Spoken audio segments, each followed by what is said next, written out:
Samson, let me, because you're getting into quite a bit of history here. Um, on the Scott Lively visit in 2009, did the government actually invite him, or did he invite himself?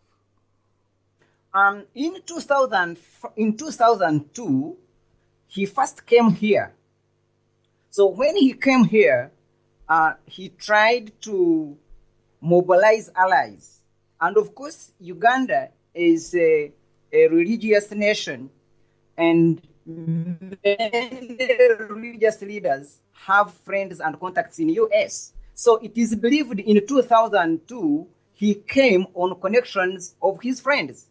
So when he reached here, actually, he did some interviews with religious leaders here. He made a friendship. Now, in 2009, he was officially invited and everything organized by his counterparts here in Uganda to have this workshop. And officially means by the church or by the government? He was invited by the church leaders. Okay. So that was instrumental in driving the law that was this regressive law. Yeah, exactly. Of course, here in Uganda, the church community is big. So as he was invited by the church, by the religious leaders, and these religious leaders here, they invited government officials. In fact, that workshop was heavily attended by police officers, parents, teachers, top government officials. They all attended that workshop. And immediately after the workshop, here, Scott Lovely was officially invited to the Parliament of Uganda to address members of Parliament. And this session took 5 hours. So you see how all this happened.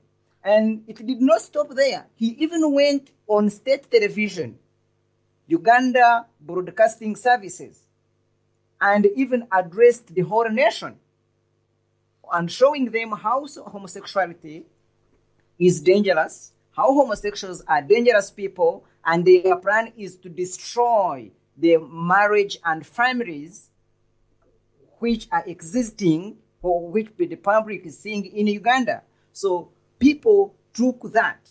Okay, so people are, Samson, so I think I understand how he conditioned the environment, and then this law was passed in 2011. Is that correct? Yeah, the law was passed by the Parliament on 20th December 2013.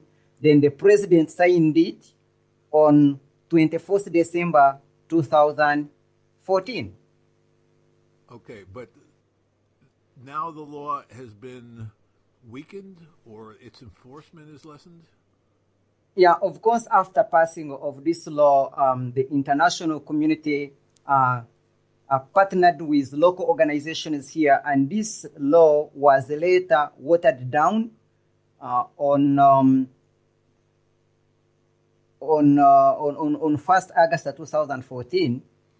So in Uganda now there is no law, there is no constitutional law that is against LGBTI persons and their allies, neither the law that is protecting them, apart from the penal code which was introduced by British colonialists.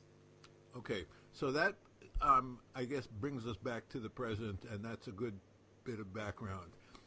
Let's switch gears and talk about you a little bit, and both your personal history and also why it is that you're doing this work.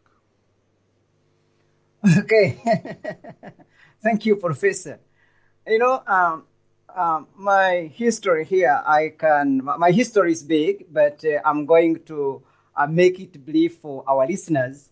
After a year, my graduation from a Bible school, I served in a Pentecostal church as a minister, from which I was expelled and banned from attending church services or performing any religious duty in Christian churches in my home area in western part of Uganda. And this expulsion came as a result of me preaching against discrimination of people who are homosexuals or those who are cohabiting or having sex before marriage, and for promoting reproductive health rights in church community. And then on top of that, I opposed a proposal that was brought by church leaders, which was intending to force women to sit down while men sit in chairs, and even which was stopping unmarried adults and persons in marriage without children from ministering in the church. And it was again stopping children who are born out of wedlock not to be baptized or to be dedicated in the church. Then the lastly that really caused much chaos was the ban of lesbians, gay, bisexuals, and transgender and intersex from the church community and their allies. So I opposed these ideas.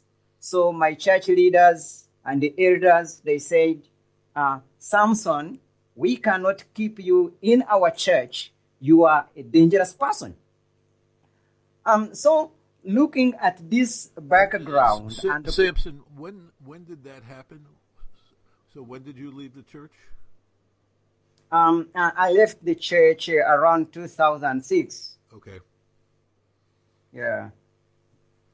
So this experience around me and from people that I stay with and I meet and from my childhood, it shaped me, and I felt in my heart that maybe this which I'm experiencing is a God's call that is calling me to do something to help people who are suffering basing on who they are, basing on their background, basing on their gender or sexual orientation. So, Professor, this is why I'm doing this and why I feel it is part of me.